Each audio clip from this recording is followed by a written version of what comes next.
Every day, we scroll through YouTube, search on Google, and shop on Amazon, assuming we're navigating the entire internet. But we are actually just floating on the surface.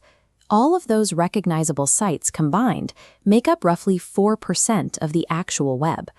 Below that surface lies the deep web, a utility layer designed for privacy that hosts password-protected databases for your bank statements and hospital records. At the absolute bottom, where the light doesn't reach, sits the dark web, a completely disconnected and unregulated segment of the internet. For years, scaling a criminal enterprise online faced two massive barriers. Standard web browsers leave a digital IP fingerprint on every connection, and traditional banks leave a searchable paper trail for every transaction. Building a global black market required a system that could decouple identity from browsing and remove the banking system from financial transactions entirely. The architect behind this system was Ross Ulbricht, a 26-year-old student from Texas with a radical libertarian mindset. Ross held a deep, unwavering belief that humanity deserved absolute freedom from government interference. In his view, every individual had the right to buy or sell whatever they wanted, including illegal drugs. To turn that ideology into reality, he taught himself how to code. And in early 2011, he launched a hidden marketplace on the dark web called the Silk Road. He viewed the site as a philosophical utopia, a place where the state had no power. By writing the code for the Silk Road, Ulbricht provided a platform for trade without oversight, creating a hub for every illegal service imaginable. To make the Silk Road work, Ross relied on three distinct pillars. The first was identity. Users accessed the site through the Tor browser, which strips away IP addresses by bouncing signals through thousands of global volunteer computers, erasing the digital path at every single step. The US Navy actually built this exact technology so their spies could send secure messages abroad. Now it was being used by criminals to hide from the US government. The second pillar was finance. Invented in 2009, Bitcoin provided a decentralized, bank-free form of digital cash. It allowed money to flow directly from one anonymous wallet to another, without requiring a name or a central server. The third pillar was trust. Ross ran the Silk Road like Amazon, implementing a 5-star customer review system.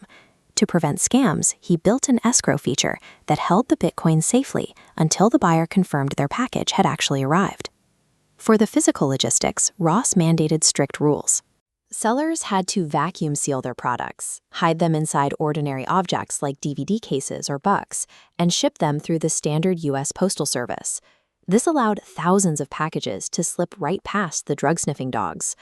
Ross proved that you don't need a violent street gang or an armed cartel to run a global drug ring. You just need software that works. In 2.5 years, the Silk Road processed over 9.5 million Bitcoin in trade. This scale attracted intense media scrutiny and drew the attention of high-level U.S. politicians, who demanded an immediate crackdown. As the platform grew, Ulbricht adopted the moniker Dread Pirate Roberts. This pseudonym allowed him to manage the site as a mythical figure rather than a traceable individual. In March of 2013, the foundation of the site cracked. A user contacted Ross claiming to hold the real names and addresses of thousands of Silk Road customers, threatening to leak the list to the FBI unless a massive ransom was paid. Faced with the destruction of his empire, Ross crossed a line he could never uncross. He paid $80,000 in Bitcoin to a dark web hitman to assassinate the blackmailer. But the hitman on the other end of the screen was actually a corrupt undercover FBI agent named Carl Force. Force staged a fake murder scene, smeared a colleague in fake blood, and sent the photos to Ross to collect the payment. The pursuit of absolute digital freedom fundamentally corrupted the student. By ordering an execution, Ross transformed into the exact type of ruthless kingpin he had originally set out to make obsolete. Back in the real world, multiple intelligence agencies were completely stuck. Despite throwing the full weight of government supercomputers at the problem, they couldn't locate the Silk Road servers or identify Dread Pirate Roberts. IRS agent Gary Alford found the lead that supercomputers missed. By scouring old forum posts from 2011, he discovered a user promoting the site while asking for coding help using a personal email address, Ulbricht@gmail.com. Locating Ross was only half the battle. Because his laptop was heavily encrypted, the FBI had to catch him while he was actively logged into the site. If he snapped the lid shut, every piece of evidence would be locked away behind an unbreakable password. On October 1, 2013, they tracked Ross to a public library in San Francisco. Undercover agents positioned themselves around his table and staged a loud, aggressive lover's quarrel. When the shouting distracted Ross and he turned his head, a third agent immediately snapped the open laptop right off the desk. A multi-billion-dollar cryptographic fortress, impenetrable to the world's most advanced digital surveillance, was brought down by a single sloppy forum post. The federal government wanted to send an undeniable warning to anyone operating on the dark web. Ross Ulbricht was sentenced to double life imprisonment plus 40 years without the possibility of parole. While the government sought Ross's imprisonment, two of the federal agents on the case were themselves heading to prison. Carl Force and Sean Bridges were caught stealing hundreds of thousands of dollars in Bitcoin from the Silk Road using their undercover credentials. Ross's story seemed permanently closed until a massive political decision upended it entirely.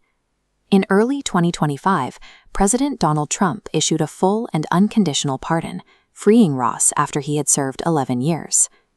The pardon followed intense lobbying from the crypto community and prominent libertarian figures who had long argued that Ross was a political prisoner, harshly punished for building a website. What started as a clear-cut criminal investigation dissolved into a messy moral gray area where extreme sentencing, law enforcement corruption, and high-stakes politics collided. Catching Ross Ulbricht did absolutely nothing to stop the flow of illicit goods online.